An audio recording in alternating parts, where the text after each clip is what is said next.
नमस्कार. IBN लोकमतच्या या विशेष कार्यक्रमात तुमचं स्वागत.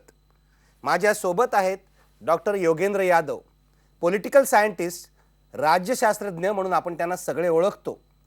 पण दिल्लीतल्या आम आदमी पक्षाच्या ऐतिहासिक विजयामध्ये त्यांचा सिंहाचा वाटा आहे. अरविंद केजरीवाल हा आम आदमी पक्षाचा चेहरा असेल तर योगेंद्र यादव हे मेंदू आहेत असं म्हटलं जात आहे. मला आज त्यांना विचारायचं आहे, हा प्रयोग त्यांनी कसा केला. एक पॉलिटिकल सायंटिस्ट जेव्हा एक पॉलिटिकल लीडर बनतो, पॉलिटिकल ॲक्टिव्हिस्ट बनतो, कार्यकर्ता बनतो, तेव्हा त्याचा काय अनुभव असतो आणि देशामध्ये खरोखरच काही राजकीय बदल होणार आहे का. योगेंद्र जी, बहुत बहुत बधाई. जो विजय आपने प्राप्त किया दिल्ली में, ये सचमुच ऐतिहासिक विजय है. लेकिन मैं आपसे ये पूछना चाहता हूँ कि पूरे देश में आम आदमी पार्टी के विजय की चर्चा है. कुछ लोग कह रहे हैं ये चमत्कार है, कुछ लोग कह रहे हैं कि एक ऐसा एक एक्सपेरिमेंट है जो भारतीय राजनीति का चेहरा बदल देगा. आप कैसे देखते हैं इसको. धन्यवाद निखिल भाई. एक रोमांच का अवसर है. इतने वर्षों से जिस क्षण का इंतजार किया था, कुछ उसकी एक छोटी सी झलक दिखाई दे रही है. इससे उत्साह है, रोमांच है, आशा है, लेकिन थोड़ी सी हैरानी भी है. आपने ऐतिहासिक विजय शब्द इस्तेमाल किया. मजे की बात यह है कि टेक्निकली हम तो जीते नहीं, हम तो नंबर 2 पे हैं. और मैं पिछले 3-4 दिन से हैरान हूं कि आज तक भारत के इतिहास में किसी भी पार्टी को जो टेक्निकली रनर अप रही हो, उसको इस तरह का अटेंशन नहीं मिला. और मैं सोचता रहा आखिर क्या है इस विजय में जिसे हम विजय कह रहे हैं.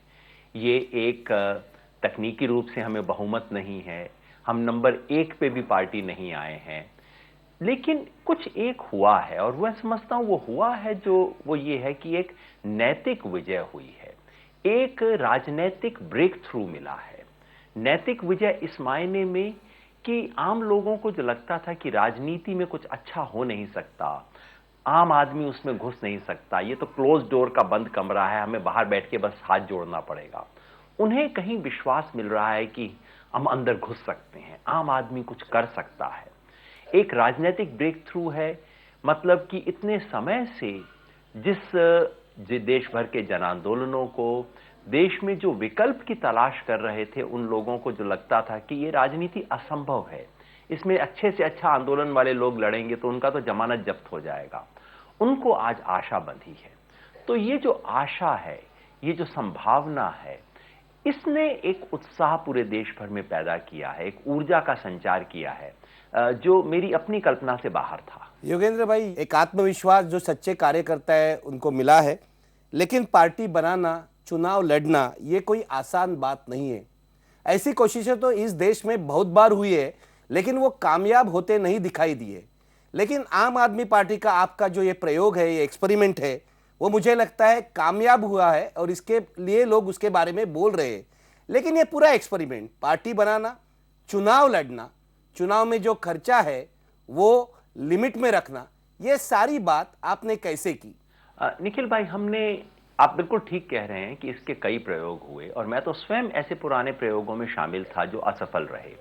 2004 में लोक राजनीति मंच का, पीपल्स पॉलिटिकल फ्रंट का प्रयोग हुआ. 2009 में लोक राजनीति मंच का प्रयोग हुआ. देश के बहुत प्रतिष्ठित लोग उससे जुड़े. राजेंद्र सचर, कुलदीप नैयर, अरुणा रॉय, कई मायनों में मेधा दी, कई लोग उससे जुड़े, लेकिन ये प्रयोग सफल नहीं हो पाए.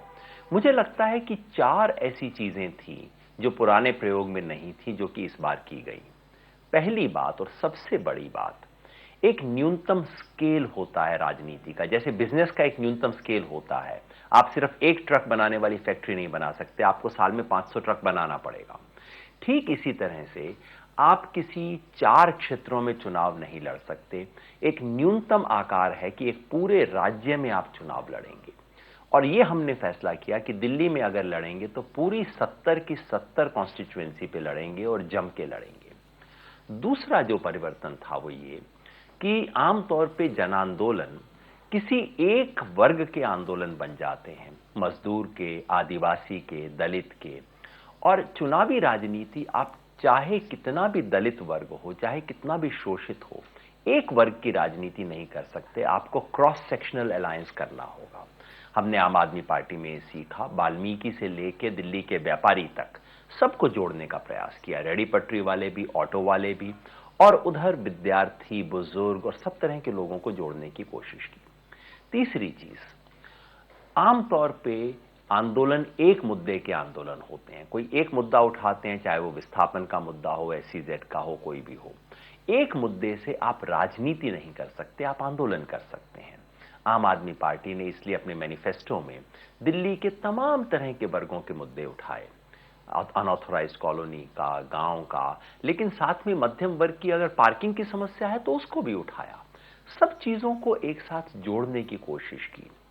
चौथा चीज जो बदली वो ये कि एक, मैं समझता हूं कई बार राजनीतिक आंदोलनों में, सामाजिक आंदोलनों में, जन आंदोलनों में एक राजनीतिक इच्छा शक्ति खत्म होती जा रही है, जो विल टू पावर है कि हमें सत्ता में आना है और देश का स्वरूप बदलना है सरकार को इस्तेमाल करके। वो संकल्प कहीं खत्म होता जा रहा है, वो आत्मविश्वास खत्म होता जा रहा है। और मैं अरविंद केजरीवाल को इसका श्रेय दूंगा कि उन्होंने वो ऑडेसिटी, वो आत्मविश्वास, वो एक लगभग दुस्साहस दिखाया कि हम दिल्ली में सत्ता में आएंगे, मैं शीला दीक्षित के खिलाफ चुनाव लड़ूंगा और उन्हें हराऊंगा। ये जो हमारी मानसिकता हो गई है केवल प्रतीकात्मक चीजें करने की, उसे छोड़ के एक बदलाव की राजनीति करने की कोशिश की। और मैं समझता हूं कि उसके बाद हमने कुछ नहीं किया, हमने केवल ये सब चीजें की। उसके बाद हमने पाया कि बहुत बड़ी जनता थी जो हमारा इंतजार कर रही थी और उन्होंने हाथों हाथ उठा लिया। आम आदमी पार्टी संगठन की विजय नहीं है ये, आम आदमी पार्टी सिर्फ एक निमित्त बनी है। मराठी में भी शायद ये शब्द होगा, निमित्त है हम, सिर्फ केवल हम एक व्हीकल हैं। आम आदमी पार्टी एक प्लेटफॉर्म है जिसको लोगों ने इस्तेमाल किया। बस हमने अपने आप को इस लायक बनाया कि लोग हमें देख सकें, हमारा इस्तेमाल कर सकें। योगेंद्र भाई, ये सुनने में बहुत अच्छा लगता है। मुझे तो लगता है कि ये एक सपना है ये, क्योंकि ये आशा हम जैसे लोगों ने छोड़ दी थी कि कोई एक ईमानदारी से राजनीति भी कर सकता है और जोड़ तोड़ की राजनीति से कोई दूर रह सकता है, लेकिन आपने ये भी दिखाया है। लेकिन मैं पूछना चाहता हूँ, ये एक दिन में हुआ नहीं है। मैं वापस उसी सवाल पर आता हूँ कि पार्टी बनाना, चंदा जमा करना, उम्मीदवार का चुनाव करना, उम्मीदवार अपने जो है वो खोज निकालना और एक संगठन बनाना पार्टी के लिए, एक इंफ्रास्ट्रक्चर बनाना, ये बहुत ही कॉम्प्लिकेटेड चीज है। मैंने ये देखी है, बड़े बड़े लोगों को ये नहीं जमता। जो एस्टेब्लिश पार्टीज है उनके पास एक इंफ्रास्ट्रक्चर होता है। ये सब आपने कैसे किया? जब हमने पार्टी की घोषणा की निखिल भाई, तब कोई, किसी को विश्वास नहीं था कि हम कुछ कर पाएंगे। हमारे पास ले दे के क्या था? हमारे पास एक नैतिक पूंजी थी, अन्ना हजारे का आशीर्वाद लगता था उस समय, और उसके अलावा हमारे पास तमाम देश भर के वॉलंटियर थे जिनके नाम थे, पते थे, जो कहते थे हम इससे जुड़ना चाहते हैं। हमने, और उसके कुछ ही हफ्ते के बाद अन्ना ने औपचारिक घोषणा कर दी कि वो हमसे अलग हो रहे हैं। तब तो एक क्षण को लगा कि सब कुछ डूब जाएगा, कुछ भी नहीं बचा हमारे पास। तो उसके बाद हमने कुछ चीजें की। एक तो आपने देखा होगा कि उसके बाद कुछ एक्सपोजर हुए, रॉबर्ट वड्रा के, नितिन गडकरी के, मुकेश अंबानी के, जिन एक्सपोजर से हमने देश के भ्रष्टाचार के बड़े मामले देश के सामने रखे। मैं समझता हूं उससे, हालांकि हमारी रणनीति नहीं थी, लेकिन उसके चलते जनता का अटेंशन दोबारा हम पे आया। एक जो हमने घोषणा की थी कि हम पार्टी बना रहे हैं लेकिन आंदोलन का रास्ता छोड़ नहीं रहे हैं, आंदोलन भी करेंगे, पार्टी भी बनाएंगे। फिर दिल्ली में वो रेप वाली घटना हुई जिसके आंदोलन में फिर हम शामिल हुए। तो पहली चीज तो ये कि आम लोगों के दिमाग में हम रहे। उसके बाद से कोई बड़ा आंदोलन बाहर वालों को दिखाई नहीं दिया, लेकिन दिल्ली में हमने बहुत बड़ा आंदोलन किया बिजली और पानी के सवाल पे। फरवरी, मार्च, अप्रैल के महीने में बहुत बड़ा आंदोलन किया। 10 लाख लोगों के सिग्नेचर हमने दिल्ली में करवाए कि हम बिजली के झूठे बिल नहीं देंगे। इन सब आंदोलनों से एक हमारी विजिबिलिटी रही, कनेक्ट रहा, लोगों से जुड़े रहे। लेकिन आपने ठीक कहा, संगठन का काम अलग होता है। कुछ साथी जुड़े जिन्होंने नए तरीके से संगठन बनाना शुरू किया। हमने एक फैसला किया बहुत रणनीति के चलते। हमने जनवरी फरवरी के महीने में एक ऑपरेशन बुनियाद नामक चीज की, जिसके जरिए हमने पूरे देश भर में संगठन बनाने की कोशिश की, जिससे देश के 309 जिलों में हमारा प्रॉपर संगठन बन गया। लेकिन उसके बाद हमने फैसला किया कि हम अपनी ऊर्जा को सब तरफ छितराएंगे नहीं, हम केवल एक जगह फोकस करेंगे। और बहुत बहस की किस राज्य पे फोकस करें, और अंत में इसी निष्कर्ष पे पहुंचे कि हम सारी ऊर्जा केवल दिल्ली राज्य में लगाएंगे। ये फैसला करने के बाद बिल्कुल एकदम नए सिरे से सोचना शुरू किया। अनुभव तो था नहीं हमारे पास, लेकिन अनुभव ना होने के कई बार फायदे भी होते हैं। तो कई ऐसी चीजें सोची जो आमतौर पर सोचते नहीं थे। दिल्ली में कैंपेन किया, और कैंपेन के लिए पहली बार, दरअसल बिजली कैंपेन के लिए हमने पहली बार ऑटो का इस्तेमाल किया, और लगा कि ऑटो एक ऐसी जगह है जहां पे आप सस्ते में कर सकते हैं। हमारे पास तो पैसा नहीं था बड़ी बड़ी होर्डिंग के लिए। ऑटो का इस्तेमाल किया, वहां से नए प्रचार के तंत्र निकले। फिर बैठ के पूरी इसकी रणनीति बनाई, एक समझ बनाई कि उम्मीदवारों का चयन कैसे होना चाहिए, क्योंकि हमारे पास तो बहुत उम्मीदवार आ नहीं रहे थे। उम्मीदवार बनने के लिए जाके मांगना, लोगों से नाम बनवाना, और यह फैसला किया कि कोई व्यक्ति यदि हमारी पार्टी का कार्यकर्ता नहीं भी है, उसको भी हम टिकट देंगे। क्योंकि हम जानते थे कि हमारी पार्टी और उसके कार्यकर्ता छोटे हैं, समाज बहुत बड़ा है, उस समाज से हमें जुड़ना है। कार्यकर्ता नाराज भी हुए कई बार, लेकिन हमने ऐसे तमाम साथियों को टिकट दिया जो ईमानदार थे, जिनके खिलाफ कोई चार्जेस नहीं थे, लेकिन जो हमारे सदस्य नहीं थे, कार्यकर्ता नहीं थे, उन तक पहुंचे। और उसके बाद एक कैंपेन की रणनीति थी कि हम क्या कर सकते हैं और क्या नहीं। हमने एक चीज की जो कि लोग करना भूल गए हैं, कम से कम दिल्ली में तो भूल गए थे, कि आपको चुनाव से पहले घर घर जाके दरवाजा खटखटाना है और वहां प्रचार करना है।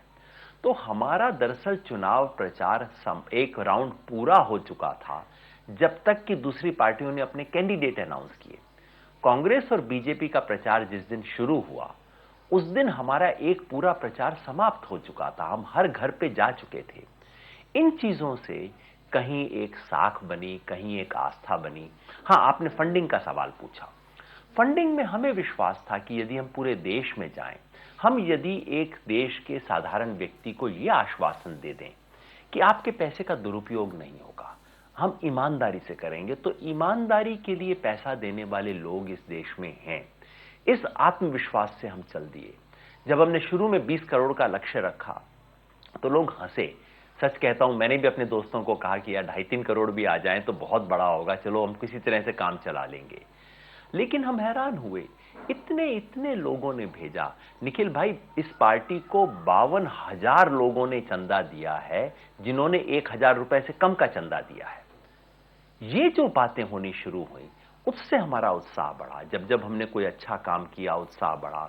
जब जब हमें नीचे गिराने की कोशिश की, तब तब उत्साह बढ़ा। और इस बीच मजे की बात यह हुई कि किसी पार्टियों ने शिकायत करवा दी कि ये आम आदमी पार्टी 2 नंबर का पैसा ले रही है, ये पार्टी विदेशों से गलत पैसा ले रही है। और उसका परिणाम यह हुआ कि हमारा चंदा 5 गुना बढ़ गया। तो इंटरनेट से पैसा लेना, लोगों को सीधे सीधे ट्रांसपेरेंट तरीके से पैसा लेना, जिसको ओबामा ने क्राउड सोर्सिंग कहा था पहली बार, हमने क्राउड सोर्सिंग का इस्तेमाल किया। किसी एक व्यक्ति से बड़ा पैसा नहीं लिया, और उसके जरिए 20 करोड़ रुपए इकट्ठा हुआ। और 20 करोड़ इकट्ठा हुआ, और फिर हमने हाथ जोड़ दिए, कहा बस अब और चंदा नहीं चाहिए। इन सब से एक नई तरह की राजनीति जुड़ती है, नया संकल्प जुड़ता है। और आप सच कह रहे हैं, बहुत अद्भुत प्रयोग है, लगता है सपना है, लगता है ऐसी चीजें जो नहीं हो हमने सोचा नहीं था। पिछले 20-25 साल से वैकल्पिक राजनीति के बारे में आप और मेरे जैसे लोग कितने समय से बोल रहे हैं, लेकिन अचानक पिछले 1 साल में ऐसा कुछ हो गया जिसकी कल्पना नहीं की थी। सच कहूं तो इतने महीनों में मुझे किसी एक चीज ने जिंदा रखा तो इसने। बार बार ऐसे लोग मिलते थे, और हर बार उनसे मिलके मुझे लगता था, 2-3 दिन में एक बार जरूर आंखें भीग जाती थी। लगता था अगर ये इस देश में जिंदा है तो फिर ये देश गलत नहीं हो सकता, फिर कुछ अच्छा होगा।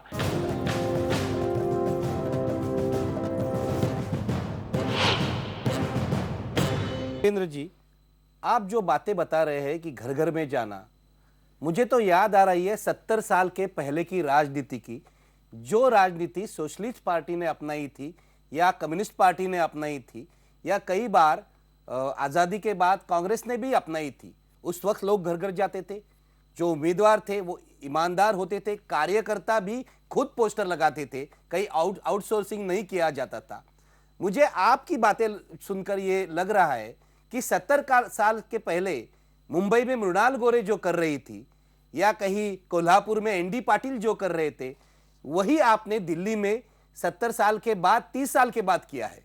अभी 30 साल गुजर चुके हैं, हम तो ये भूल भी गए थे कि 15 लाख रुपए में असेंबली का चुनाव लड़ा जा सकता है। हमें तो बताया जाता था 5 करोड़ लगते हैं, 10 करोड़ लगते हैं। मिडिल क्लास जो आदमी है वो तो पूरी तरह से निरुत्साह हुआ था, क्योंकि उसे लगता नहीं था मैं इतना पैसा कहां से लाऊं। 10-15 लाख भी खर्च नहीं हुए। एक्चुअली हमारे उम्मीदवारों ने 5-6 लाख कईयों ने खर्च किए, इससे ज्यादा खर्च नहीं हुए। मृणाल ताई का आपने नाम याद दिलवाया, इतना अच्छा लगा वो नाम सुन के। इतना हमारे कार्यकर्ता जब पहुंचे निखिल भाई, तो उन्हें बड़ी बड़ी कोठियों में चौकीदार ने अंदर नहीं जाने दिया, लेकिन झुग्गी झोंपड़ी में, छोटी छोटी कॉलोनी में, अनऑथोराइज कॉलोनी में लोगों ने आके चंदा दिया हमारी पार्टी को। 10 रुपए चंदा दिया, 5 रुपए चंदा दिया। वो जो आज भी इस देश की आत्मा नहीं मरी है, लेकिन इस देश का जो एलीट है, इस देश का जो पॉलिटिकल एलीट है, उसकी आत्मा मर चुकी है। आप बिल्कुल सही कह रहे हैं, लेकिन आपको लगता है कि हम वापस एक आदर्शवादी राजनीति की तरफ बढ़ सकते हैं?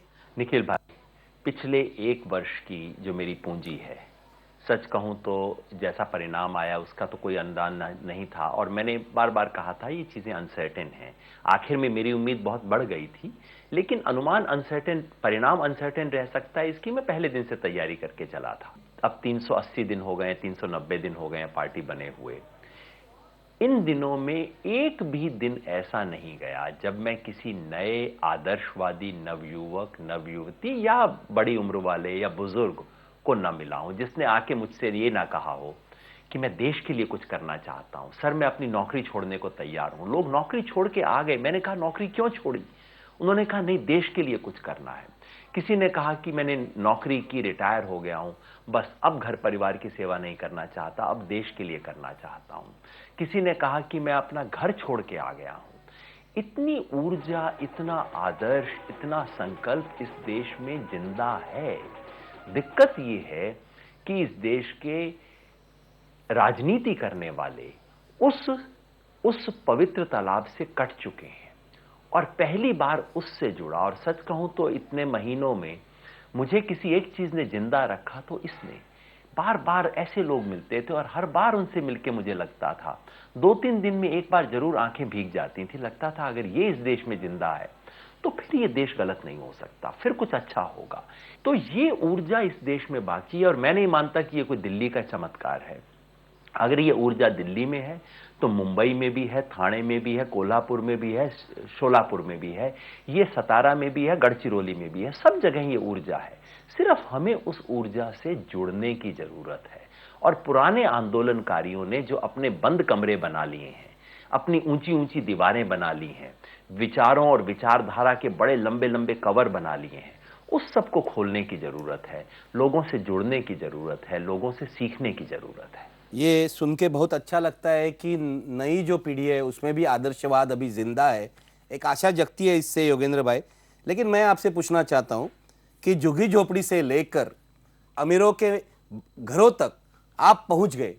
मैं देख रहा हूं यहाँ आज तक सोशल इंजीनियरिंग की बात होती थी, वो जातियों पर आधारित होता था, धर्मवाद पर आधारित होता था, लेकिन आपने भी अलग तरह का सोशल इंजीनियरिंग दिल्ली में किया है। किस प्रकार का यह सोशल इंजीनियरिंग है? हमने कहा कि हम जाति धर्म के नाम की राजनीति नहीं करेंगे। हम जाति पे बांटेंगे नहीं, धर्म पे बांटेंगे नहीं। लेकिन इसका यह मतलब नहीं है कि किसी जाति धर्म के यदि कोई विशेष दुख है, उसका कोई विशेष मुद्दा है, तो उसे नहीं उठाएंगे। हम उठाएंगे। हमने 2 समाज के मुद्दों को विशेष रूप से उठाया, 2-3 को, कईयों को उठाया। 2 मैं आपको, जाति धर्म की चूंकि बात चली है। अरविंद भाई ने मुस्लिम समाज के नाम एक चिट्ठी लिखी, कहा कि आपने हमेशा कांग्रेस को वोट दिया है, लेकिन इस राज्य में आपको क्या मिला है? और मुस्लिम समाज के सारे मुद्दे उठाए। मुद्दा उनकी शिक्षा का, स्वास्थ्य का, उनको रोजगार नहीं है, और उसके साथ साथ में जिस दहशत के माहौल में मुस्लिम समाज जीता है, लड़कों को उठा लिया जाता है, जेल में डाल दिया जाता है, आतंक के शक में हर वक्त जीना कैसा होता है, ये अरविंद भाई ने लिखा। हमने मुस्लिम समाज से बात की, इसका मतलब ये नहीं कि हमें बहुत मुस्लिम वोट मिल गए, उसमें हम अभी भी पिछड़े हुए हैं, क्योंकि अंत में उन्हें डर लग गया कि बीजेपी आ जाएगी अगर हम इन लोगों को वोट देंगे तो। लेकिन पहली बार दिल्ली में कांग्रेस का एक विकल्प मुस्लिम समाज में बना। दलित समाज में एक विशेष प्रयास हुआ। वाल्मीकि समाज के लिए झाड़ू तो हमारा सिंबल ही था। वाल्मीकि समाज की जो अवस्था है दिल्ली में, उसके बारे में फिर अरविंद भाई ने उन्हें चिट्ठी लिखा। दलित समाज के मुद्दों को हमने अपने मैनिफेस्टो में उठाया। और मुझे एक जिस चीज का गर्व है आज हमारे परिणाम में, दिल्ली में 12 रिजर्व कॉन्स्टिट्यूएंसीज हैं, सबके सब शेड्यूल कास्ट के लिए, क्योंकि दिल्ली में शेड्यूल ट्राइब नहीं है। 12 शेड्यूल कास्ट रिजर्व कॉन्स्टिट्यूएंसी में 9 सीट आम आदमी पार्टी ने जीती है। कांग्रेस का किला ध्वस्त कर दिया है। जो दलित वोट की जो गिरफ्त थी कांग्रेस की दलित वोट पे, उसको आम आदमी पार्टी ने तोड़ा है। और बाकी इंडिपेंडेंट सर्वे बता रहे हैं कि दलितों में आम आदमी पार्टी एक नंबर की पार्टी बन के उभरी है। लेकिन उसके लिए हमने केवल वो प्रतीकात्मक लड़ाई नहीं की, हमने आरक्षण की बात नहीं की, हमने केवल जो नौटंकी एक होती है प्रतीकात्मक मुद्दों की, वो नहीं की। हमने उनके जीवन के मुद्दे उठाए, हमने शिक्षा का मुद्दा उठाया, स्वास्थ्य का मुद्दा उठाया, भ्रष्टाचार महंगाई का मुद्दा उठाया, लेकिन वैसा जो कि उनके जीवन को टच करे, उस तरह का किया। और सोशल इंजीनियरिंग की बात कर रहे हैं तो लगे हाथ ये भी बता दूं कि दिल्ली की इस असेंबली में केवल 3 महिलाएं जीती हैं, और वो तीनों की तीनों आम आदमी पार्टी से हैं। इसलिए नहीं कि बाहर बदनामी हो रही थी, इसलिए कि एक क्षण के लिए हमें खुद लगा कि कहीं ये बात सच तो नहीं है, डर लगा। और ले दे के हमारे पास क्या था? सिर्फ ईमानदारी की पूंजी थी, केवल वो छवि थी, और सीधा उस पे हमला था।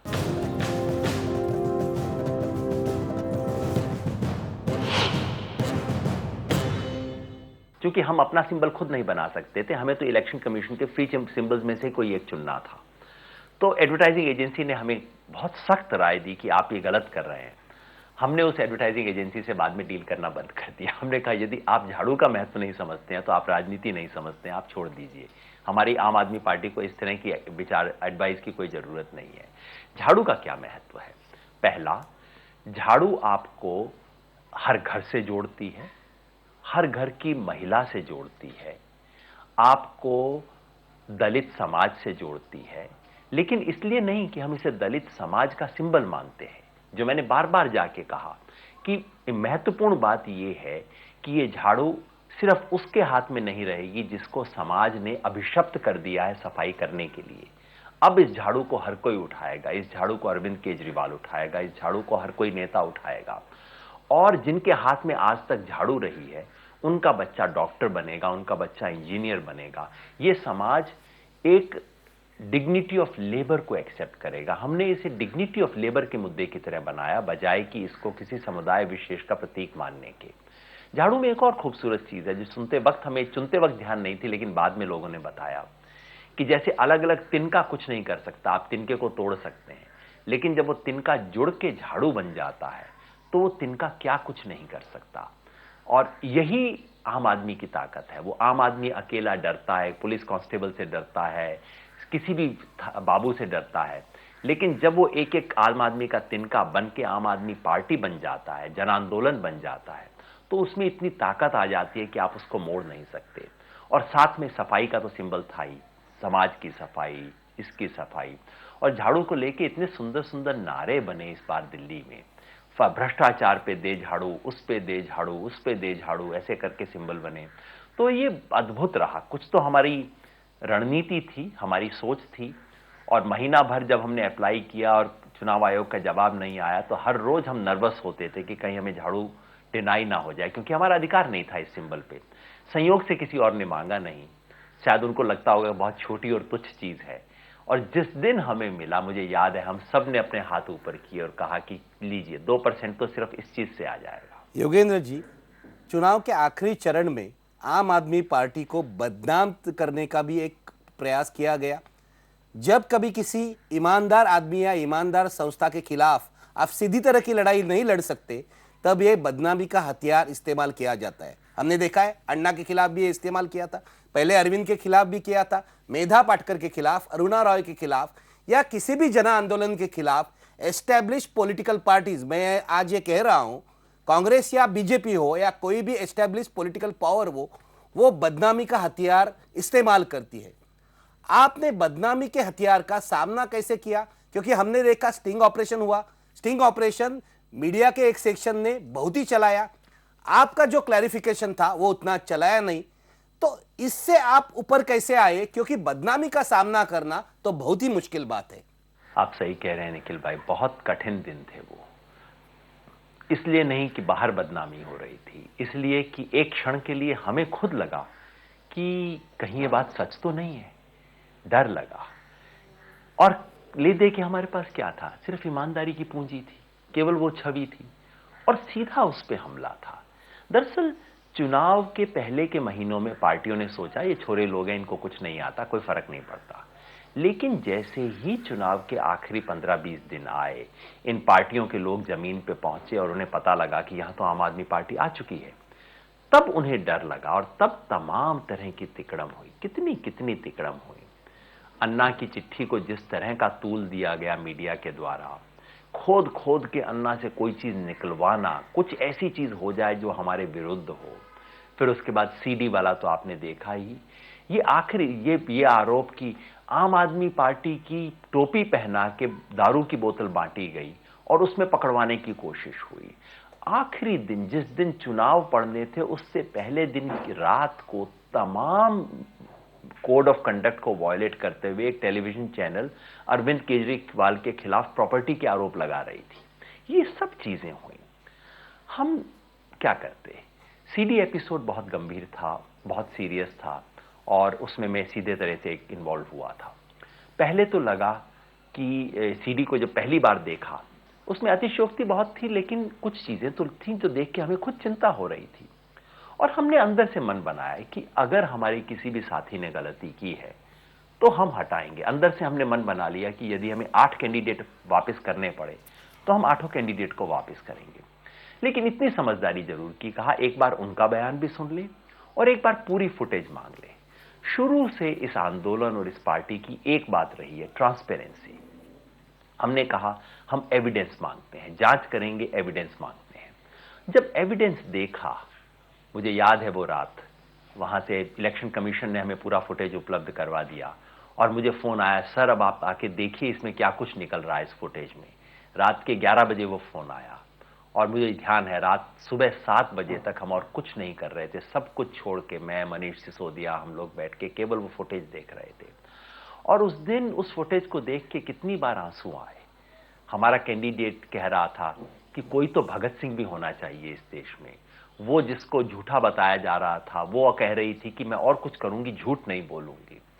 ये देख के जो एक विश्वास अंदर से आया, और फिर उसके बाद हमने वही किया कि सच को देश के सामने रखा। ये बात सच है जो आप कह रहे हैं, मीडिया ने उस झूठी सीडी को इतना चलाया। मेरा मन मीडिया से बहुत टूटा। मीडिया से झगड़ना मैं नॉर्मली अपना काम नहीं समझता हूं, और मीडिया वाले अपना धर्म निभाते हैं, हम अपना धर्म निभाते हैं। लेकिन मैं सच कहूं निखिल भाई, मेरा मीडिया से बहुत आस्था उठी उस एपिसोड के बाद। मैं आपकी चैनल को सलाम करना चाहता हूं कि उसने झूठी सीडी को नहीं चलाया था। लेकिन देश के पूरे मीडिया ने जिस एक तरफा व्यवहार किया, उससे देखिए इतना जरूर हुआ कि हमारे अपने कार्यकर्ताओं का विश्वास वापस लौट आया। जब उन्होंने सीडी देखी, उनका विश्वास लौट आया। हमारे समर्थक दुनिया भर में जो थे, उनका विश्वास लौट आया। हमारे एक डोनर ने कहा कि जिस दिन वो सीडी वाली खबर आई, अगले दिन मैं अपने दफ्तर नहीं गया, मुझे पता नहीं था कि मैं लोगों को कैसे फेस करूंगा। फिर जब तुम लोगों ने सच रिलीज किया, तब मैं अपने दफ्तर गया। ये जरूर हुआ, हमारा विश्वास वापस आ गया। लेकिन दिल्ली की जनता तक तो पूरा सच नहीं पहुंच पाया, और मुझे लगता है आखिर तक हमें नुकसान हुआ।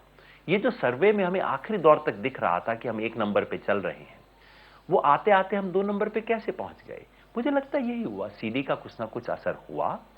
आखिरी दिन की जो चुनावी तिकड़म थी, उसका कुछ ना कुछ असर हुआ। और आखिर में जो सर्वे हुए, सर्वे भी कितने कितने अद्भुत सर्वे हुए निखिल भाई। सर्वे पे झगड़ा करना तो मेरा काम तो बिल्कुल नहीं होना चाहिए, क्योंकि मैं सर्वे पे बहुत निष्ठा रखता रहा हूं। लेकिन कैसे कैसे सर्वे इस बीच आए। विजय गोयल दिल्ली के सर्वश्रेष्ठ चीफ मिनिस्टर हैं, ये कहते हुए सर्वे आया, जबकि हमारे आंकड़े दिखा रहे थे कि वो घोर अलोकप्रिय थे। ये दिखाते हुए सर्वे आए कि हमारी पार्टी को 4 या 6 सीटें आएंगी। इन सब चीजों की वजह से भी पार्टी को नुकसान हुआ। तो बहुत सीखा है। ये दिए और तूफान की लड़ाई थी, और मुझे लगा इस लड़ाई में इस देश का मीडिया तूफान का हिस्सा था, वो दिए के साथ नहीं था। आप जैसे कुछ पत्रकार थे और मैं सलाम करना चाहता हूं, लेकिन बहुत कम लोग थे जो इसमें खड़े हुए। लेकिन एक चीज अच्छी लगी निखिल भाई, मुझे लगा कि अन्ना आंदोलन के दौरान हमें मीडिया का बहुत सपोर्ट मिला था, और लोगों ने कहना शुरू किया तुम तो मीडिया की क्रिएशन हो, टीवी ने तुम्हें बनाया है। पिछले 6-8 महीनों में जब से हमने मुकेश अंबानी का खुलासा किया उसके बाद और इस चुनाव के दौरान हमें सब कुछ अनफेवरेबल चीजें झेलनी पड़ी। और मेरी पुरानी मान्यता है, जब तक आपकी कोहनी और घुटने न छिल जाएं, जब तक आपकी नाक न रगड़ी जाए, तब तक आप कोई भी अच्छा काम करने लायक नहीं होते। इस पूरे एपिसोड ने हमारी कोहनियां छिली, आत्मा पे भी घाव हुए, लेकिन एक विश्वास आया, और ये चोट खा के जो ऊपर उठे हैं उससे कहीं ज्यादा ताकत आई है। हमारा वोटर एंटी कांग्रेस नहीं है, केवल एंटी बीजेपी नहीं है, वो एंटी पॉलिटिकल एस्टेब्लिशमेंट है। मुझे पिछले 4-5 दिन में इतने लोग मिले हैं जिन्होंने कहा है और कुछ भी कर लेना जी, इन लोगों के साथ, बीच में गाली भी देते हैं जो मैं नहीं दूंगा, इन लोगों के साथ हाथ मत मिलाना, आपको हमने इस काम के लिए नहीं किया था। हमें ऐसा कुछ नहीं हम करना चाहते जिससे जो मूल विश्वास जो हम पे लोगों ने भरोसा किया है वो टूट जाए।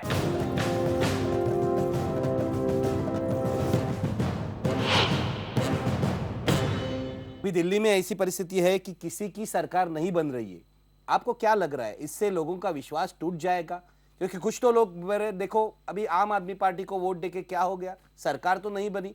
बीजेपी वाले भी ये प्रचार कर रहे हैं वापस इलेक्शन होने जा रहे हैं। लोग वापस इलेक्शन नहीं चाहते, कम से कम मिडिल क्लास तो नहीं चाहता। क्या होगा इससे? आप आगे का चित्र क्या देखते हैं? निखिल भाई, ये सच है कि इसका एक अफसोस तो है ही कि 28 पे रुक गए। 36 पे पहुंच जाते तो हम वो सारी चीजें लागू करते, अपना एजेंडा लागू करते। लेकिन ये बात जो मुझे आपको समझ आ रही है, ये आम आदमी को भी समझ आती है। पिछले कई दिनों से जहां जहां सड़क पे लोग पकड़ लेते हैं, बधाई देते हैं, मैं हर एक से पूछता हूं तो अब क्या करना चाहिए। उनमें से अधिकांश लोग कहते हैं आप चिंता ना करो जी, अगले चुनाव में और अच्छा होगा। इस बार तो हम में से कई लोगों ने इसलिए वोट नहीं दिया था कि हमें डर लग रहा था कि आपको तो 4-6 सीट आएंगी, वेट हमारा वोट अपना वेस्ट हो जाएगा। अब तो पता लग गया है हमारे को कि आप क्या करोगे, अब तो आएंगे। कल रैली हुई, रैली में सारे लोगों के साथ हमने पूछा, हमारे हजारों कार्यकर्ता वहां थे, सब तैयार थे नए चुनाव के लिए। ये जो दिक्कत आ रही है, जो प्रश्न आ रहे हैं, 2-3 तरफ से आ रहे हैं। एक तो मध्यम वर्ग, पढ़े लिखे लोग, जिनके मन में एक चिंता होती है, वो जायज चिंता है कि एक शासन होना चाहिए, गवर्नेंस होनी चाहिए, एक बिना सरकार के कोई प्रदेश रहे, कोई अच्छी बात नहीं है। दूसरी बात, ये कांग्रेस और बीजेपी के जो स्पिन डॉक्टर्स हैं, जिनका काम है हर बात को ट्विस्ट करना और एक नया स्टाइल देना, और दिक्कत ये होती है कि हमारी बात हमें अपने आप कहनी पड़ती है।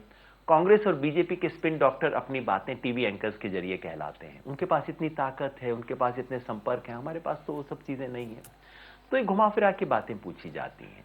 हमारा बड़ा साधारण सा उत्तर है, वो ये है कि दिल्ली के जिस मतदाता ने हमें मत दिया है, वो ये सोच के नहीं दिया कि पिछले दरवाजे से जाके कांग्रेस से हाथ मिला लेंगे, बीजेपी से हाथ मिला लेंगे, ये सोच के तो नहीं दिया। हमारा वोटर एंटी कांग्रेस नहीं है, केवल एंटी बीजेपी नहीं है, वो एंटी पॉलिटिकल एस्टेब्लिशमेंट है। मुझे पिछले 4-5 दिन में इतने लोग मिले हैं जिन्होंने कहा है और कुछ भी कर लेना जी, इन लोगों के साथ, बीच में गाली भी देते हैं जो मैं नहीं दूंगा, इन लोगों के साथ हाथ मत मिलाना, आपको हमने इस काम के लिए नहीं किया था। हमें ऐसा कुछ नहीं हम करना चाहते जिससे जो मूल विश्वास जो हम पे लोगों ने भरोसा किया है वो टूट जाए। इसके साथ साथ अगर सरकार बन सकती है, जरूर बननी चाहिए। हमने कहा है सबसे बड़ी संख्या इस वक्त बीजेपी के पास है। बीजेपी क्यों प्रयास नहीं करती? बीजेपी कहती है हम किसी जोड़ तोड़ में नहीं जाएंगे। हमने हंस के कहा कि आप कांग्रेस के साथ अलायंस कर लीजिए ना, आप और कांग्रेस तो मिली भगत से तो चला रहे थे दिल्ली को वैसे भी। तो वो कहते हैं ये कैसे संभव है? मैं पलट के कहता हूं, अगर आपका और कांग्रेस का अलायंस संभव नहीं है तो हमारा और आपका अलायंस कैसे संभव है? आपको ऐसे क्यों लगता है कि हम आपके नजदीक हैं, आप में से किसी के भी नजदीक हैं? और जो बुनियादी बात है निखिल भाई, वो ये है कि सत्ता किस लिए? हम सत्ता में आना चाहते हैं, हम चाहते हैं अरविंद केजरीवाल मुख्यमंत्री बने, लेकिन ये नहीं कि किसी भी तरह से कुछ कर करा के अरविंद केजरीवाल को बैठा देना है। हम चाहते हैं अरविंद केजरीवाल मुख्यमंत्री बने, आम आदमी की सरकार आए, ताकि हम जन लोकपाल बिल पास कर सकें। उस बिल के तहत हम सीडब्ल्यूजी की जांच करवा सकें, दिल्ली जल बोर्ड के घोटालों की जांच करवा सकें, दिल्ली म्युनिसिपल कॉरपोरेशन की जांच करवा सकें। हम चाहते हैं सरकार, ताकि दिल्ली के बिजली की जो व्यवस्था है उसे हम बदल सकें। जो कंपनी अपना ऑडिट करवाने को तैयार नहीं है, उन कंपनियों के कॉन्ट्रैक्ट रद्द कर सकें। हम चाहते हैं ताकि जल का जो कानून है दिल्ली में, पानी के दाम बढ़ाने का एक कानून बना हुआ है दिल्ली में, उस कानून को हम निरस्त कर सकें। अगर ये सब चीज हम नहीं कर सकते तो खाली सत्ता में बैठने का क्या फायदा है। एक हमने संकल्प किया है, जोड़ तोड़ नहीं करेंगे, किसी को पकड़ के ले आना, किसी तरह से सरकार बनाना नहीं करेंगे, बंद कमरे के अंदर नेगोशिएशंस नहीं करेंगे, जो भी हो अनप्रिंसिपल्ड काम नहीं करेंगे। अगर उसके लिए बाहर बैठना पड़े तो बैठना पड़े। ये जो सारी बात है कि आम आदमी पार्टी कुछ ऐसा कर रही है जिससे दिल्ली में चुनाव हो जाएगा, अरे भाई, आम आदमी पार्टी तो दूसरी पायदान पे खड़ी है, पहली पायदान वाले से पूछो ना। और दिल्ली की जनता ने जो जनादेश दिया है, हमें तो उसका सम्मान करना है ना, उसके हिसाब से जाना है। अगर जनता ने हमें बहुमत नहीं दिया, जनता ने यह कभी नहीं कहा था कि बहुमत न भी आ जाए तब भी किसी तरह से सरकार बना लेना। मैं ये पूछना चाहता हूँ, और एक सवाल उठाया जा रहा है कि पूरा देश पिछले कई सालों से चल रहा है गठबंधन की राजनीति से। क्या आम आदमी पार्टी गठबंधन की राजनीति के खिलाफ है? निखिल भाई, एक तरह का गठबंधन तो राजनीति का धर्म है। देखिए, कोई भी दल होता है, जैसे कांग्रेस पार्टी क्या है, खुद एक कोएलिशन है। उसी तरह से आम आदमी पार्टी स्वयं एक कोएलिशन है, जिसमें तमाम तरह के आंदोलनों से, तमाम तरह के बैकग्राउंड से, तमाम तरह की रुचि और विचारधारा वाले लोग एक साथ आके जुटे हैं। तो राजनीति अपने आप में एक जोड़ का तरीका है, इससे कोई इंकार नहीं हो सकता। लेकिन ये जो कई पार्टियां मिलकर सरकार बनाएं, इसकी जब तक अनिवार्यता नहीं हो, उसकी कोई जरूरत नहीं है। हम ये नहीं कह रहे हैं कि किसी तरह के कोई भी गठजोड़ के हम खिलाफ हैं, ऐसा नहीं। मैं तो अभी अगले हफ्ते भर में पूरे देश भर के जन आंदोलनों के पास प्रस्ताव लेके जा रहा हूं कि कृपया हमसे जुड़िए। तो हम गठबंधन चाहते हैं। जो गठबंधन हम नहीं चाहते वो है इस देश की राजनीति की मुख्य धारा के साथ गठबंधन। इस देश के दलित आंदोलन से गठबंधन चाहते हैं, इस देश के जन जंगल जमीन के आंदोलनों से गठबंधन चाहते हैं, इस देश में तमाम ऐसी छोटी राजनीतिक संगठन और राजनीतिक पार्टियां जो हैं, जिन्होंने ईमानदारी से राजनीति की है, उनसे हम गठबंधन चाहते हैं। जो गठबंधन नहीं कर सकते वो कांग्रेस, बीजेपी और इस देश की पॉलिटिकल एस्टेब्लिशमेंट जो है, उससे गठबंधन नहीं कर सकते। और एक आखिरी बात और कह दूं, ये कुछ परिस्थिति होती है जिसमें गठबंधन अनिवार्य हो जाता है, जैसे पिछले 20 साल से देश की राष्ट्रीय राजनीति में है। कोई भी पार्टी बहुमत के नजदीक हो ही नहीं सकती, अब हम इस बात को जानते हैं। लेकिन दिल्ली में ऐसी कोई स्थिति नहीं है। केवल एक बार अधूरा परिणाम आया है, क्योंकि बहुत सारे वोटर इस भ्रम में थे कि आम आदमी पार्टी तीसरे नंबर पे है, वोट उसका वेस्ट हो जाएगा। ये स्थिति जैसे ही खत्म होगी, मैं आपको भरोसा दिलाता हूं, आप और मैं दोबारा बात करेंगे बाद में, जो स्थिति कांग्रेस की उत्तर प्रदेश और बिहार में हुई है, दिल्ली में कांग्रेस की वही स्थिति हो जाएगी। कांग्रेस बार बार आया है कि जिस भी राज्य में कांग्रेस नीचे चली गई है वो उभर के नहीं आई है। दिल्ली में सिर्फ एक चुनाव की देर है, बीजेपी खत्म नहीं होगी दिल्ली से, लेकिन अगला चुनाव अगर दिल्ली में होता है तो वो शुद्ध रूप से आम आदमी पार्टी और बीजेपी का चुनाव होगा। कांग्रेस उसमें 8-10% वाली पार्टी बन जाएगी और किसी तरह के गठबंधन का कोई सवाल ही नहीं होता है। तो एक चुनावी परिणाम की टेम्परेरी स्थिति की वजह से हम गठबंधन की राजनीति में आ जाएं, और वो भी कांग्रेस और बीजेपी के साथ।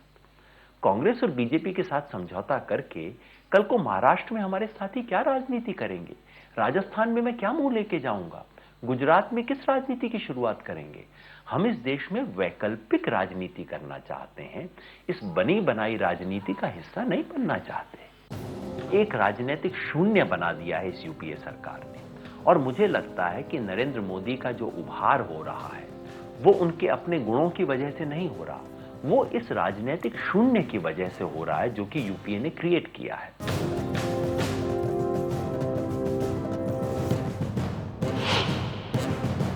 योगेंद्र भाई, अभी तक हमने दिल्ली के बारे में बात की, लेकिन मैं आपसे ये पूछना चाहता हूं कि ये सारी जो आम आदमी पार्टी की जीत है, इसका राष्ट्रीय राजनीति पर क्या असर होगा? कांग्रेस और बीजेपी के राजनीति से जो लोग परेशान हुए हैं, उनको एक नेशनल लेवल पर विकल्प मिलने जा रहा है या नहीं? आम आदमी पार्टी, लोग ये पूछ रहे हैं कि आम आदमी पार्टी लोकसभा चुनाव के बारे में क्या सोच रही है? निखिल भाई, पिछले 20-25 साल में इस देश में राजनीति की तीसरी जमीन का विस्तार हुआ है। तीसरी, जो कांग्रेस परिवार और संघ बीजेपी परिवार के बाहर तीसरी जमीन, नए विचार, नई ऊर्जा, नए मुद्दे, इन सब का विस्तार हुआ है, नए सामाजिक वर्ग आए हैं। लेकिन तीसरा मोर्चा जो है वो सिकुड़ता गया है, टूटता गया है, विखंडित हो गया है, अप्रासंगिक हो गया है। मैं समझता हूं कि आम आदमी पार्टी इस तीसरी जमीन पे इस देश में नई किस्म की राजनीति करने का एक विकल्प है, और एक तरह से इस तीसरी जमीन की दावेदार है आम आदमी पार्टी। ये जो नए मुद्दे आए हैं, चाहे वो पर्यावरण के आंदोलन से आए हों, जन जंगल जमीन आंदोलन से आए हों, महिला आंदोलन से आए हों, दलित आंदोलन से आए हों, या खाद्य सुरक्षा के आंदोलन से हों, या सूचना के अधिकार से आंदोलन से हों, इन तमाम आवाजों को देश की मुख्य धारा की राजनीति में अभिव्यक्त करने के लिए एक जिस वाहन की जरूरत थी, वो वाहन आम आदमी पार्टी है, बन सकता है, ये मेरी अपेक्षा है। और इसी विचार को लेके हम आगे बढ़ रहे हैं। अरविंद केजरीवाल ने कल भी कहा, हम बार बार कह रहे हैं, ये आम आदमी पार्टी कोई बंद दरवाजे का कमरा नहीं है, वैसा संगठन नहीं है। हाँ, 309 जिलों में हमारी इकाइयां हैं, राज्य स्तर पे हमारी इकाइयां हैं, लेकिन हम चाहते हैं कि इस इकाई में बैठे हुए हमारे साथी कार्यकर्ता रेलवे कंपार्टमेंट की मेंटेलिटी न बनाए कि मैं पहले घुस गया हूं, मेरा घुसना तो अधिकार था, लेकिन अब जो बाद में आएगा वो गलत है, उसको बाहर रखो। हम चाहते हैं ये खुले दरवाजे का मंच बने। इस देश में बहुत लोग हैं जो अच्छी ईमानदार राजनीति करना चाहते हैं। अब तक हम उन तक पहुंचे नहीं हैं। हो सकता है उन्होंने हमारे बारे में सुना नहीं हो सकता है उन्हें हम पे विश्वास नहीं हुआ हो सकता है उनके मन में कुछ शंकाएं रही हों। आज वो समय है जब वो हमसे जुड़ सकते हैं, और हम चाहते हैं कि हमारी सारी इकाइयां, राज्य जिला स्तर पे इकाइयां, लोगों को आमंत्रित करने का एक वाहन बने। ये तय करने का नहीं, गेटकीपर न बने कि कौन नहीं आएगा, बल्कि किस किस को हम ला सकते हैं। बार बार मैं वही कहता हूं, हम केवल निमित्त हैं। इस देश में बहुत बड़ा परिवर्तन हो सकता है, आम लोग चाहते हैं, और वो करने के नेता इस देश में मौजूद हैं। खासतौर पे महाराष्ट्र को तो मैं एक अद्भुत प्रदेश मानता हूं। क्या बढ़िया आंदोलन महाराष्ट्र से निकले हैं, क्या गजब का नेतृत्व महाराष्ट्र से निकला है। मैं चाहे मेधा पाटकर के बारे में सोचूं, हमारी साथी उल्का महाजन के बारे में, निशा शिवुरकर हुई, प्रतिभा शिंदे हुई, सुरेखा दलवी, किन साथियों की मैं महिला नेतृत्व का एकदम सोच रहा हूं।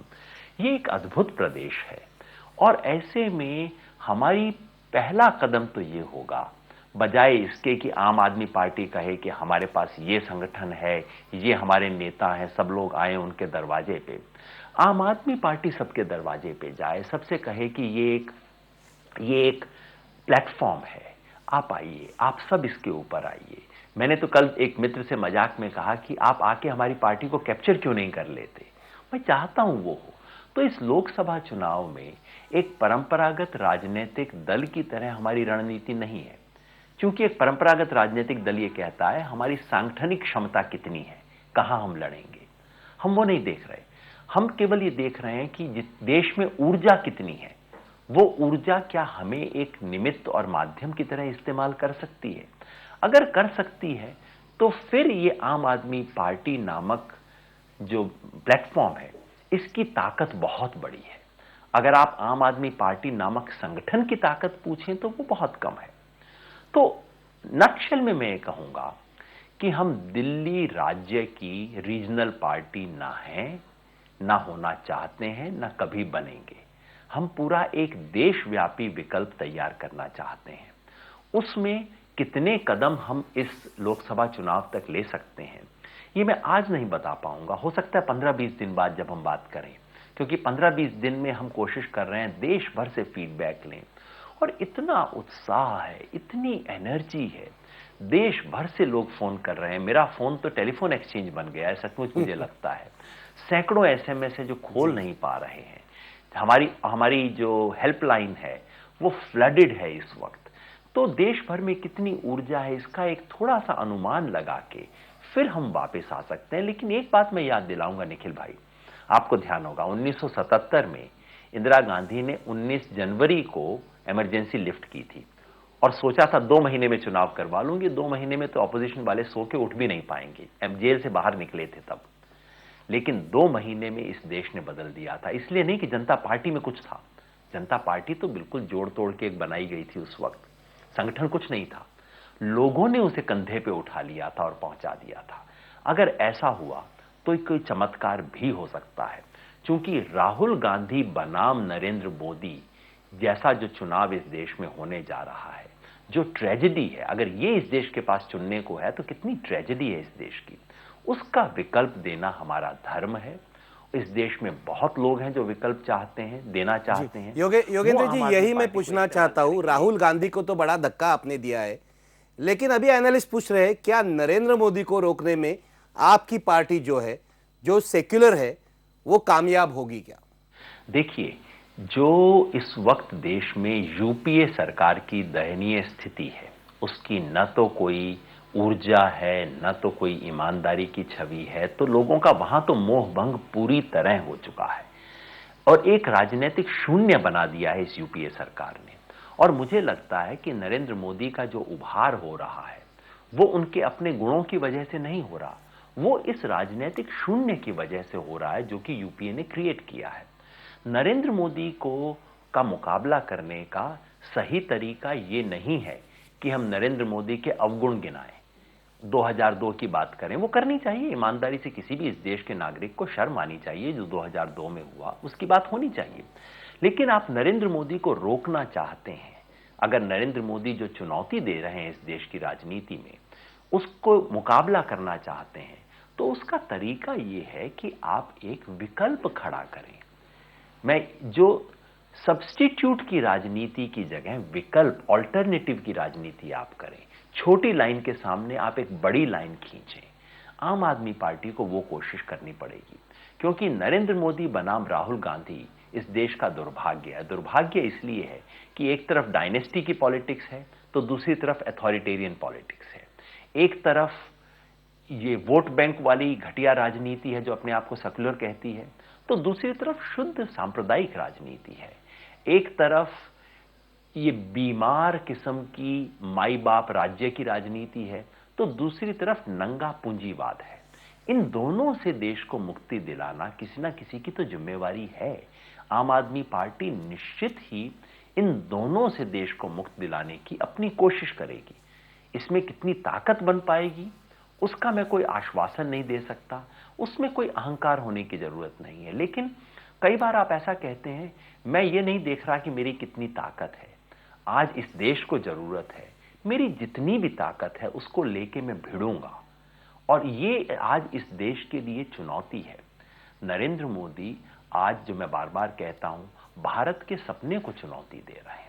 उस सपने से जो लोग जुड़ना चाहते हैं, जो भारत के संविधान की प्रिएम्बल में विश्वास करते हैं, उन लोगों को विकल्प देना पड़ेगा। लेकिन विकल्प तभी होगा जब आप एक बेहतर, आदर्शवादी, ईमानदार और सेकुलर वैकल्पिक राजनीति खड़ा करें। केवल नरेंद्र मोदी को गाली देने से विकल्प नहीं बनेगा।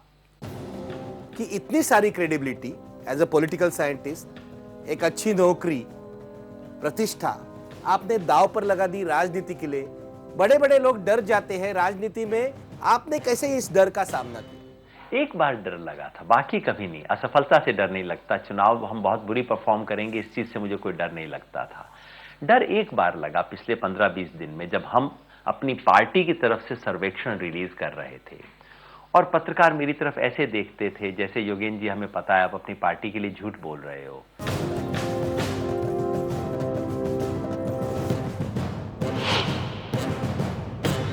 आखिर में मैं थोड़ी सी पर्सनल सवाल आपसे करूंगा। आप, मुझे मालूम है आपको अच्छा नहीं लगेगा, लेकिन मैं देख रहा हूं आपका जो ट्रांसफॉर्मेशन है, आप एक पॉलिटिकल साइंटिस्ट थे, एक सेफोलॉजिस्ट थे, वहाँ आपको प्रतिष्ठा मिली थी, आप टीवी पर भी हम लोग आपको देखते थे, पॉपुलैरिटी भी थी। ये सब दांव पर लगाकर आप राजनीति में आ गए, पॉलिटिकल एक्टिविस्ट बन गए। ये सफर कैसे हुआ? आप तो जानते हैं निखिल भाई, दरअसल मैं जब सब कुछ था तो उसके साथ साथ पिछले 30 सालों से मैं कम से कम इस देश के तमाम जन आंदोलनों का हमसफर रहा हूँ। जो जन आंदोलनों का राष्ट्रीय समन्वय रहा है, मेधा जिसकी नेता रही हैं, चाहे अरुणादी का आंदोलन हो या फिर किशन पटनायक द्वारा स्थापित की गई पार्टी समाजवादी जन परिषद हो, मैं इस सब में शामिल रहा। और सच कहूं तो जिसे दुनिया मेरी सफलता मानती थी, टीवी, मीडिया, पब्लिसिटी, प्रसिद्धि, मैं खुद बहुत छटपटाता था। मेरी पत्नी जानती हैं, मेरे घर जो मुझे नज़दीक से जानने वाले दोस्त हैं जानते हैं, मैं हमेशा छटपटाता था, कहता था मुझे ये नहीं करना है जीवन में, कुछ और करना है। मैं तो दिल्ली आके फंस गया था। मैंने तो आज से 20 साल पहले फैसला किया था कि मैं यूनिवर्सिटी की नौकरी उस जमाने में चंडीगढ़ में करता था, वो छोड़ के मैं तो अपने गांव के लिए चला था। सोचता था अपने गांव में बैठूंगा, वहां जाके जन आंदोलनों का काम करूंगा। रास्ते में दिल्ली में पता नहीं कैसे फंस गया मैं, और 20 साल टिक गया यहाँ पे। तो एक मायने में राजनीति में आना, वो चूंकि मेरे लिए राजनीति एक युग धर्म है। किशन पटनायक ने सिखाया था, उनकी तस्वीर वहां कहीं लगी हुई है एक। किशन पटनायक ने सिखाया था कि राजनीति जीवन में जो सबसे श्रेष्ठ और शुभ यदि आप कर सकते हो तो वो राजनीति में है। लेकिन राजनीति ऐसी थी कि घुसने की हिम्मत नहीं करती थी। तो अपने छोटे जन आंदोलनों के साथ जो हाशिए की राजनीति है वो करता था। महाराष्ट्र में तो बहुत मित्र हैं जिनके साथ राजनीति की। भाई वैद्य ने काफ़ी कुछ सिखाया, वो आज हमारे साथ इस राजनीति में नहीं है, लेकिन इन साथियों से बहुत सीखा है। राष्ट्र सेवा दल के जितने भी साथी रहे उनसे, सुभाष वारे आज हमारे साथ हैं, इन सब साथियों से बहुत सीखा इतने साल। तो एक आप कहिए अंडरग्राउंड राजनीति में करता था इतने साल, वो अंडरग्राउंड राजनीति छोड़ के ओवरग्राउंड कर रहा हूं। इससे मुझे तो एक तृप्ति का एहसास है। जैसा मैंने कहा, मुझे कतई ये उम्मीद नहीं थी आज से 10 महीने पहले कि हम चुनाव में इतना अच्छा परफॉर्म करेंगे। मैं तो कहता था पहला चुनाव हारने को, दूसरा हराने को, तीसरा जीतने को। तो मैं अपने मन में 20 वर्ष की योजना लेके आया था इस पार्टी में, और आज भी मेरे मन में 20 वर्ष की योजना है। इस देश को बदलना है तो 20 साल तैयारी करनी होगी। 50 साल का हो गया हूं, अगर 20 साल और बचे लेकिन हैं, योगेंद्र तो जी, इससे बेहतर क्या काम होगा? आपको कभी डर नहीं लगा कि इतनी सारी credibility as a political scientist, एक अच्छी नौकरी, प्रतिष्ठा आपने दांव पर लगा दी राजनीति के लिए? बड़े बड़े लोग डर जाते हैं, राजनीति में इच्छा होने के बावजूद भी आते नहीं है। आपने कैसे इस डर का सामना किया? एक बार डर लगा था, बाकी कभी नहीं। असफलता से डर नहीं लगता, चुनाव हम बहुत बुरी परफॉर्म करेंगे इस चीज से मुझे कोई डर नहीं लगता था। डर एक बार लगा पिछले 15-20 दिन में, जब हम अपनी पार्टी की तरफ से सर्वेक्षण रिलीज कर रहे थे और पत्रकार मेरी तरफ ऐसे देखते थे जैसे योगेंद्र जी हमें पता है आप अपनी पार्टी के लिए झूठ बोल रहे हो। मेरे से कहते थे योगेंद्र जी आप तो पहले सेफोलॉजिस्ट होते थे, आप तो बड़ी अच्छी बातें करते थे, आप तो निष्पक्ष होते थे। उनके चेहरे पे लिखा होता था लेकिन आज आप झूठ बोल रहे हो। तब मुझे लगता था कि अगर संयोग, क्यों हम तो एक एक आंकड़ा अपना सही दे रहे थे, और तब डर मुझे लगता था कि अगर किसी भी संयोगवश कुछ दूसरी चीज हो गई तो ये सारे लोग बोलेंगे देखो इस आदमी ने राजनीति में आते ही झूठ बोलना शुरू कर दिया। उसका डर जरूर लगता था। और आज उस मायने में केवल इतना संतोष है, भविष्यवाणी सही नहीं थी हमारी, बहुत है, किसी की भी सही नहीं थी, हमारी भी सही नहीं थी, मैं ऐसा दावा नहीं करना चाहता।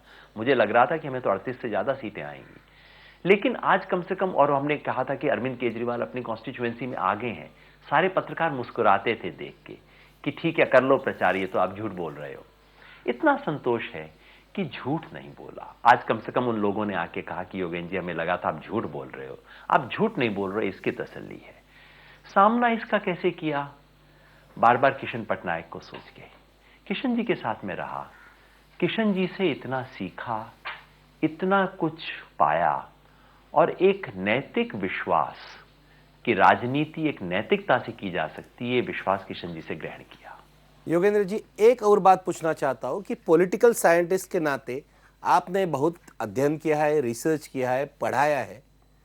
वो सारा आपका अभ्यास जो है वो और प्रैक्टिकल पॉलिटिक्स, क्या पाया आपने, क्या अनुभव था? सच बताऊं तो ये पाया कि मुझे कुछ नहीं आता था। ये जो इतना हम्बलिंग एक्सपीरियंस रहा ये आने पे। लोग कहते थे योगेन जी वो आपको तो पता ही होगा पालम कॉन्स्टिट्यूएंसी के अंदर इतने पहाड़ी वोटर हैं। मैं कहता था एक्चुअली मुझे पता नहीं, मुझे तो इतना ये सब डिटेल्स पता नहीं। फिर किसी ने कहा योगेन जी वो जो पोलिंग स्टेशन पे जो होना चाहिए जो एजेंट, वो क्या उसी बूथ में वोटर होना चाहिए उस बूथ के बाहर? मैंने कहा भैया मैं पढ़ के बता दूंगा, मुझे पता नहीं है। ऐसी ऐसी कितनी घटनाएं हुई और मेरे लिए ये एक सुखद एहसास था कि मुझे कितना कम पता है। ये जो हम लोगों का कुछ किताबें पढ़ के बन जाता है अहंकार कि हमें राजनीति आ गई। पिछले 10 महीने आप यूं समझिए कि मैं कई तरह की मिसाल देता रहता हूं। मैं कई बार कहता हूं कि आप ऑप्थेल्मोलॉजिस्ट हैं, आप बड़े एमएस डॉक्टर हैं, अपनी क्लिनिक चलाते हैं और फिर आपका भांजा आके कहता है कि मेरे घुटने में चोट लग गई, मुझे कुछ बताओ, आप तो डॉक्टर हो ना। और तब आपको लगता है कि दरअसल मेरी स्थिति तो दूसरे व्यक्ति से कोई अलग है नहीं। और यही मैंने पिछले 10-12 महीनों में सीखा कि मेरे पार्टी के कई साथी जिनके पास कोई सेफोलॉजी नहीं है, कोई पॉलिटिकल साइंस नहीं है, उन्हें राजनीति के बारे में कितना कुछ आता है और मेरे जैसे विशेषज्ञ को कितना कम आता है। तो नए सिरे से सीखा और ये सुखद एहसास है। सुखद इसलिए है कि जहां आपको बैठ के दोबारा 1, 2, 3 का पहाड़ा देखना पड़े, मुझे इसमें बड़ा मजा आता है किसी चीज को बिल्कुल नए सिरे से सीखना, इस एहसास और जानकारी के साथ कि मुझे कुछ नहीं आता। तो पिछले 12 महीने में मैंने राजनीति के बारे में इतना कुछ सीखा जो कुछ नहीं आता था। 2-4 जगह पे ये हुआ कि हाँ जो आता था उसका मैं कुछ इस्तेमाल कर पाया, सर्वे के बारे में और इन सब चीजों के बारे में। अन्यथा राजनीति शास्त्र की इतनी किताबें हैं जो लिखी जानी बाकी हैं, राजनीति शास्त्र के इतने सब डिसिप्लिन है जो बनने बाकी हैं, ये एहसास मुझे हर रोज होता था। एक और एहसास होता था जो शायद राजनीति शास्त्र से जुड़ा नहीं है, लेकिन चूंकि आप बात को एक अंत की तरफ ले जा रहे हैं तो वो मैं कहूं, हर सुबह मुझे एहसास होता था कि कितना बड़ा अवसर है। वो जो पिछले 5 दिन में और गहरा गया है वो एहसास। हर रोज ये एहसास होता था कि कितनी बड़ी एक हिस्टोरिक अपॉर्चुनिटी है जिससे हम गुजर रहे हैं। और हर शाम को ये एहसास होता था कि हम लोग जिसे मौका मिला है इतने छोटे हैं, बुद्धि में, मन में, अपनी संकल्प में। और इसीलिए निखिल भाई आपके कार्यक्रम के थ्रू मैं जानता हूं महाराष्ट्र के इस विचार के बहुत लोग आपके कार्यक्रम को देखते हैं। मैं आप सबके जरिए ये कहना चाहता हूं, ये बहुत बड़ा अवसर है और इस अवसर को संभालने वाले आम आदमी पार्टी के लोग बहुत छोटे लोग हैं। आप हमारे साथ जुड़िए, हमारी बुद्धि के छोटेपन को, हमारे मन के छोटेपन को, हमारे संकल्प की कमी को आप जोड़िए। ये देश का अवसर है, सिर्फ आम आदमी पार्टी का नहीं है। योगेंद्र जी बहुत बहुत शुक्रिया इस पूरे इंटरव्यू के लिए। एक दिन मुझे याद है आपने कहा था कि राजनीति तो बहुत सुंदर चीज है। आपके साथ बात करते हुए ये लगता है कि राजनीति सचमुच सुंदर हो सकती है, सुंदर बन सकती है और युगधर्म भी हो सकता है। बहुत बहुत धन्यवाद। शुक्रिया, धन्यवाद निखिल भाई।